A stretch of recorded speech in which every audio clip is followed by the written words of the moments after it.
All right, welcome back, everybody. Now, here's a story that I'm finding difficult to comprehend, and perhaps you're with me on this one. But there are growing concerns about unusual practices among some independent churches in the country.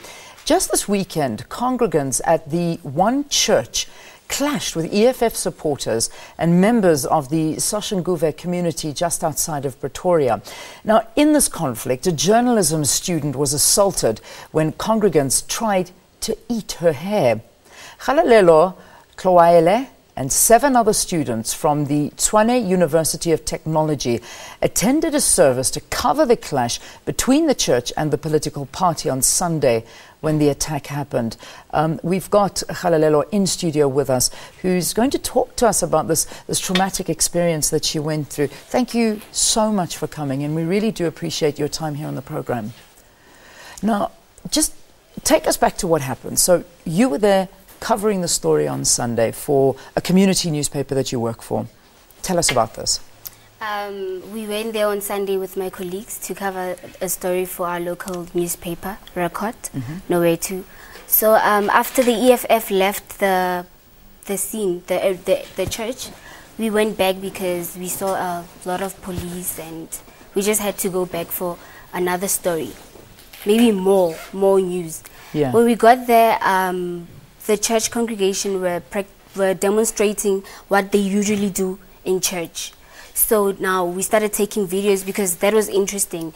We started taking videos, and then after a while, the person who was actually telling them what to do came to me and said they should eat my hair, because that's what he usually does. When he tells them what to do, they do it immediately.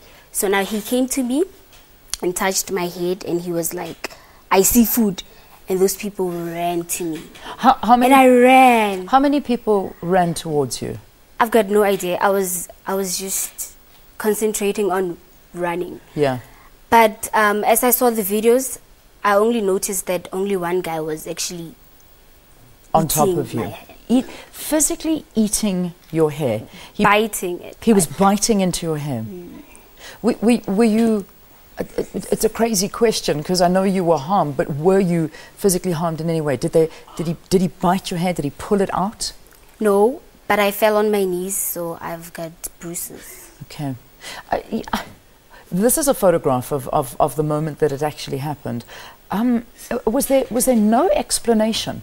I mean, did this guy just came up to you because somebody told him to eat your hair? He came, he jumped on you, he pushed you down on the ground, started eating, and then you managed to break free. Is that pretty much so what happened and you ran away?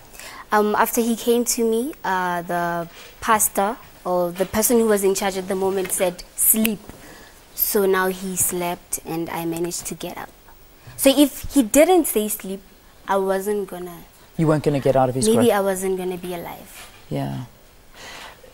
The main pastor, Paniel Nguni, was he present at the time? No, he wasn't present. Okay. He came in the morning because we went there in the morning, but then he just drove away. Okay, so he wasn't there at the time. So who was passing the orders? I mean, who was telling the congregants to see food and eat your hair? I have no idea who that guy was because he wasn't there during the service, and he wasn't there when the EFF came to the church. So he just showed up after. Yeah. Yeah. I've got no idea who he is. How are you feeling after something like this happens to you? You know, okay? It's one of those. I mean, I'm a student journalist, so I feel like this is one of the things I have to go through when I'm actually going to be a journalist. I hope it's not one of the things you have to go through in your future profession, because this is, for me, very difficult to understand, and I said that at the beginning of the interview. So let's get your perspective. I've never been to one of these services. You were there. You were there when the EFF were there. You saw some of the practices that they did. Explain to us. Let's bring your journalism side out. I mean, explain to us what you saw. What was happening when you were there on Sunday? You know what I think? The way I saw things, because I went there early, I managed to attend the service and actually see what actually happens in the service.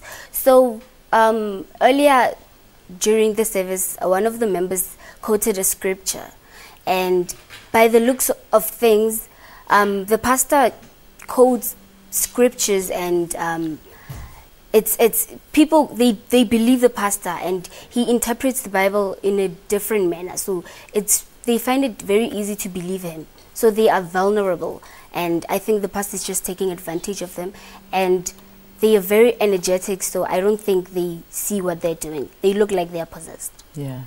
So that's the feeling that you got, that these congregants almost possessed by something. The reports that I'm reading is that there seem to be a lot of women that are a part of this congregation. Did you see that there were more women than men, or was it quite evenly spread for you? Yeah, I think it was just even. Okay, so there were men and women that were a part of this. Was there any bizarre behavior in terms of, we've seen the pictures of them eating snakes, eating, I think it's rats and ants and leaves. Was that happening while you were there? The only thing that was bizarre that I saw was when the pastor just came to observe, and when he passed the church with his car, the congregation didn't see him, but they suddenly fell and acted somehow, just by his presence when he passed the church. When he passed by the church. So I found it really... Yeah. Have you been, since the attack, has anything sort of happened to you? Have you been contacted by anybody? Do you feel a little bit threatened speaking out about this experience of yours? Or, what's it been like for you after this experience? No, I haven't been threatened, and I don't feel like I should have fear, because those people don't know what they're doing, and unless if the pastor tells them they should come kill me or something, I think that will happen, but I don't think anything will happen to me. Do you want to take this further, or is it going to end here for you? Do you feel you would like to open up a case against being attacked by these congregants, taking action against this church, or are you happy to leave it here? Have you thought about your next step? I'm just going to leave it from here. I don't feel like it's necessary for me to take further action. I don't want to press charges. Yeah? Yes. You're happy to leave it as is. It's unbelievable. I mean, I find it's a difficult thing to understand. Do you understand it?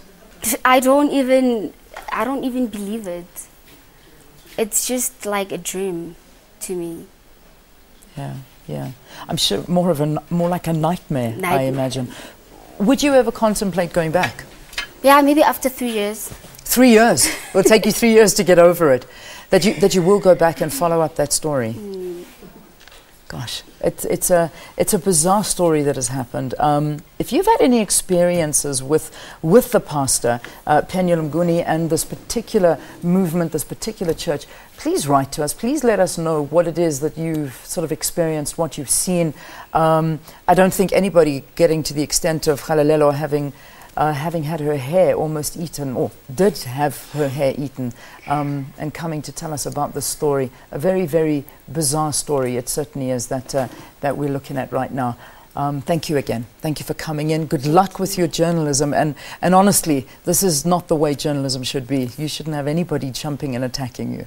So I wish you the best going forward. Thank you. Thank you for coming in. All right, it's 5 minutes.